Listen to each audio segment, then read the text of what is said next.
पूरा होने के कगार पर है। तीसरे चरण का काम भी वहां चल रहा है। साथ में भगवान बद्रीनाथ जी का जो परिसर है, उस परिसर में भी नया काम, उसके भी पुनर्निर्माण का काम यहां पर शुरू हो गया है।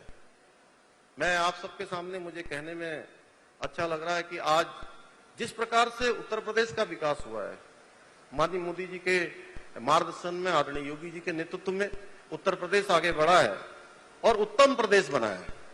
चाहे वहां पर आज कानून व्यवस्था हो, चाहे विकास की बात हो, चाहे हम जिस प्रकार से भी देखें, हर तरीके से आगे बढ़ा है। उसी प्रकार से साथ साथ में उत्तराखंड भी है।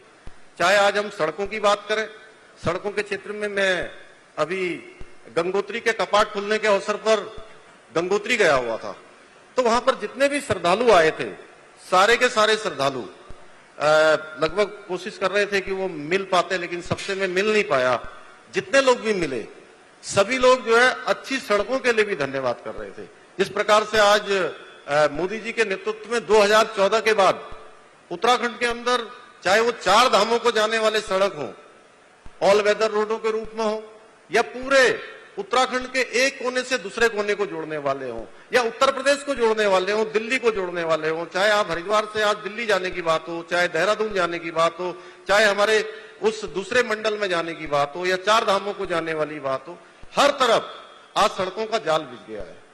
भारतमाला प्रोजेक्ट में पूरे उत्तराखंड के कोनों को, बिल्कुल बॉर्डरों तक, और आने वाले समय में आदरणीय नितिन जी कह रहे थे अभी कि आने वाले समय में हम कैलाश मानसरोवर तक की यात्रा हम सड़क के मार्ग से कर पाएंगे।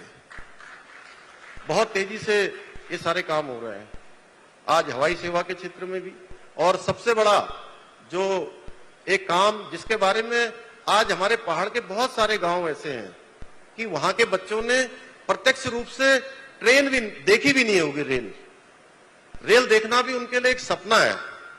और हमारे यहाँ पर 125 किलोमीटर की जो कर्णप्रयाग ऋषिकेश रेल यात्रा है, वो यात्रा हमारे यहाँ 2023 में या 24 के प्रारंभ में हम सब लोग जो है रेल से जाएंगे। हमारे यहाँ आने वाले यात्री, हमारे यहाँ आने वाले श्रद्धालु, सारे के सारे 4 धाम हो या हमारे अन्य स्थानों पर जाने के लिए, उन स्थानों पर जो है रेल की यात्रा कर पाएंगे। आज आदरणीय योगी जी के नेतृत्व में उत्तर प्रदेश जिस प्रकार से आगे बढ़ रहा है, हम सभी को गर्व होता है। मैं लखनऊ गया था तो लोग मुझे कह रहे थे कि योगी जी आपके उत्तराखंड के हैं। मैंने कहा उत्तराखंड में वो पैदा हुए हैं और अब उनका कर्म क्षेत्र जो है, जिसकी कोई सीमा नहीं है, वो अनंत है। तो निश्चित रूप से आज सभी समस्याएं उत्तर प्रदेश के अंदर योगी जी के नेतृत्व में प्रश्नों का उत्तर दे रही है। सभी समस्याओं का लगातार वहां पर जो है, और महाराज जी जिस प्रकार से उत्तर प्रदेश का विकास कर रहे हैं वो अद्वितीय है। वो अभी हमने यहां पर देखा, परसों मैंने महाराज जी में वो उनके अंदर भावुकता, वो गुरु भक्ति देखी। जब वो गुरु जी की प्रतिमा का जब उनका अनावरण कर रहे थे, तो उनका उत्तराखंड से किस प्रकार का लगाव है, असीम लगाव वहां पर मुझे देखने को मिला। वो कितने रूप से, जमीनी रूप से, आत्मिक रूप से जुड़े हुए हैं, ये अद्भुत है। और मैं सच बताऊं, एक घटना मैंने अभी महाराज जी को भी बताया, आदरणीय भाई साहब निशंक जी भी यहाँ बैठे हुए हैं। तो मैं 2006 में, मेरा जन्म स्थल कनाली छिना में है, पिथौरागढ़ जिले में, सुदूर बिल्कुल नेपाल बॉर्डर है। तो वहां मैं चुनाव लड़ने की तैयारी कर रहा था। तो 1 महीने तक मैं उस क्षेत्र में लगातार भ्रमण किया। तो उसके बाद मैं एक दिन नीचे आ रहा था, वहां से उतर के जब मैं हल्द्वानी की तरफ आने लगा गाड़ी से, तो मैंने वहां के पेड़ पौधों को देखा, वहां के पर्वतों को देखा। तो मुझे मन में वहां एक शब्द है, बोलते हैं निसास लगना, यानी कि उसको बोलते हैं उदास लगना महाराज जी। तो मुझे उदास लग रहा था कि मैं कहाँ जा रहा हूं।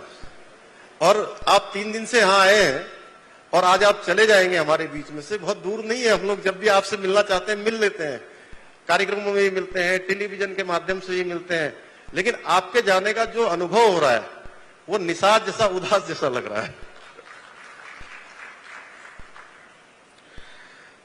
और एक मेरे युवा प्रशंसक ने मुझे बड़ी मजेदार बात बताई।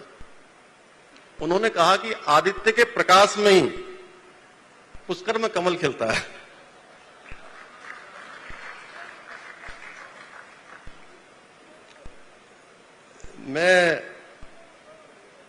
क्योंकि मैं अभी सीखने की प्रक्रिया में हूं और युवा उत्तराखंड को आगे ले जाने का, जैसा आदरणीय निशंक जी ने कहा कि मैं प्रयास कर रहा हूं और उसके लिए बहुत सारी योजनाएं, अभी महाराज जी पलायन के बारे में और उसके बारे में बहुत सारी समस्याएं जो हमारे यहाँ पर लोग लगातार पलायन कर रहे हैं, उसके बारे में लगातार हमारी चर्चा हुई है।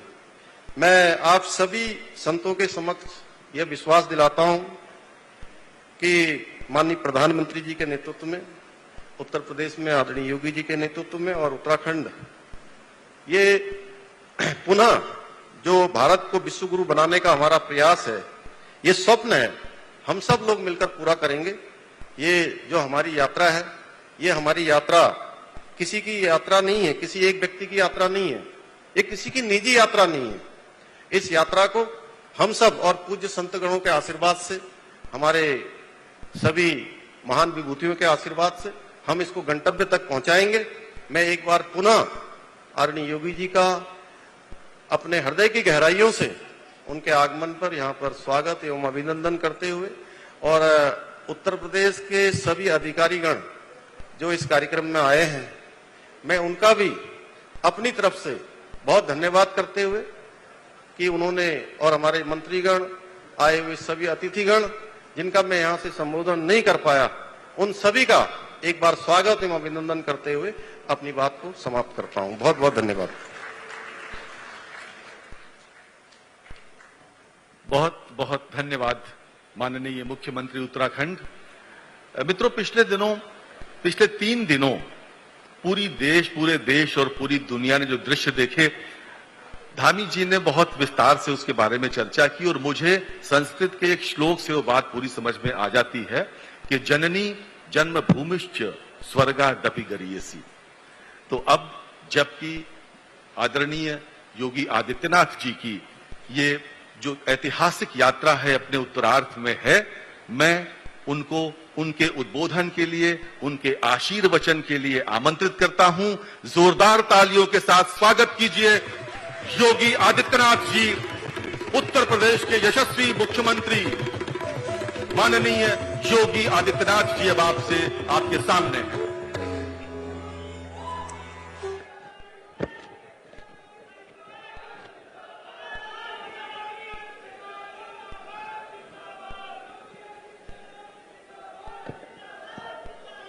उत्तराखंड के लोकप्रिय मुख्यमंत्री माननीय पुष्कर सिंह धामी जी,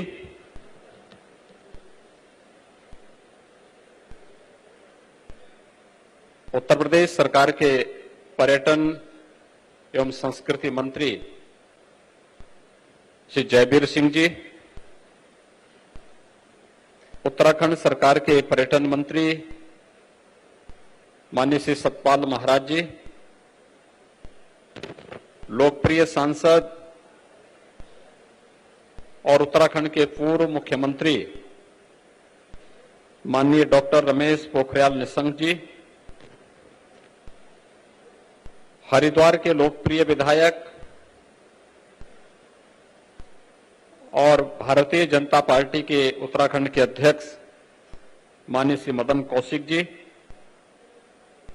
उत्तराखंड सरकार के वित्त, शहरी विकास, आवास, विधायी और संसदीय कार्य विभाग के मंत्री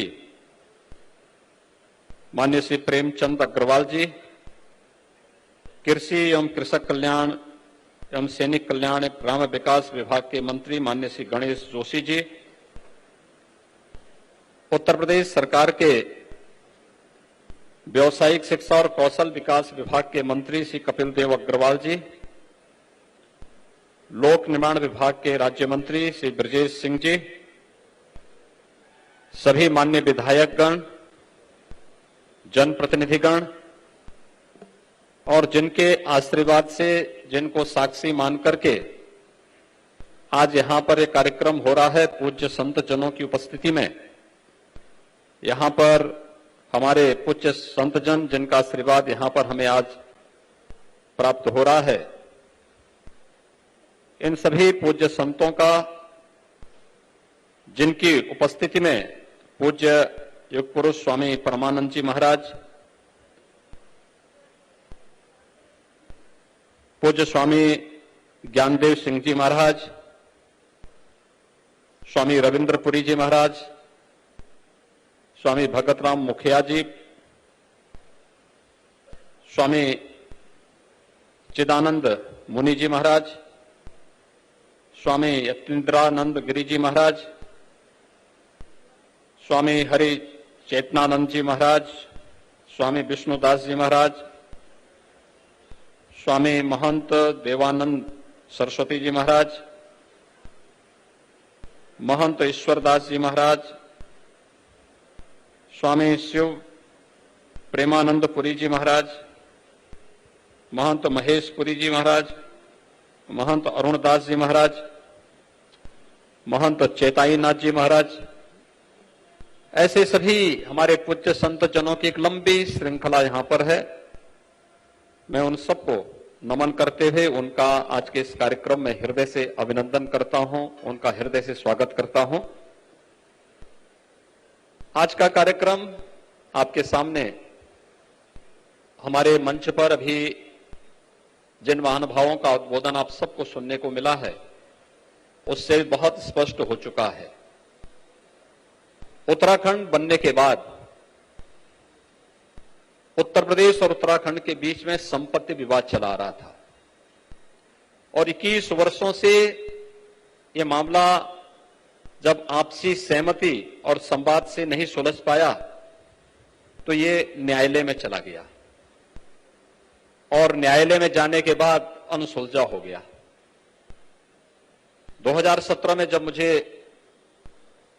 उत्तर प्रदेश का मुख्यमंत्री बनाया गया और उसी समय भारतीय जनता पार्टी की सरकार से त्रिवेंद्र सिंह रावत जी के नेतृत्व में उत्तराखंड में बनी,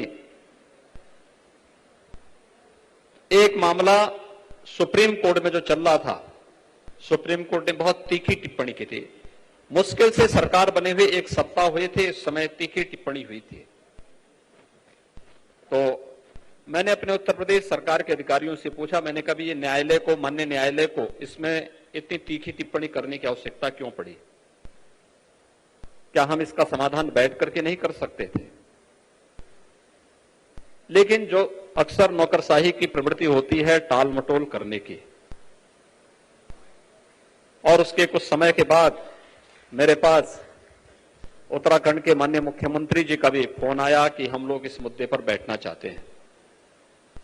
मैंने कहा भी हम बैठ करके इसका समाधान हम भी चाहते हैं और मैं आज धन्यवाद भी दूंगा और बधाई भी दूंगा श्री पुष्कर सिंह धामी जी को, उनकी पूरी टीम को, कि यहां पर अलकनंदा उत्तराखंड सरकार को प्राप्त हो गया है और उत्तर प्रदेश को भागीरथी मिल गई है। भाइयों बहनों, भारत की जो जीवन धारा है उस जीवन धारा की आत्मा है मां गंगा, और गंगा तब बनती है जब अलकनंदा और भागीरथी एक साथ मिलती है, तभी गंगा बनती है।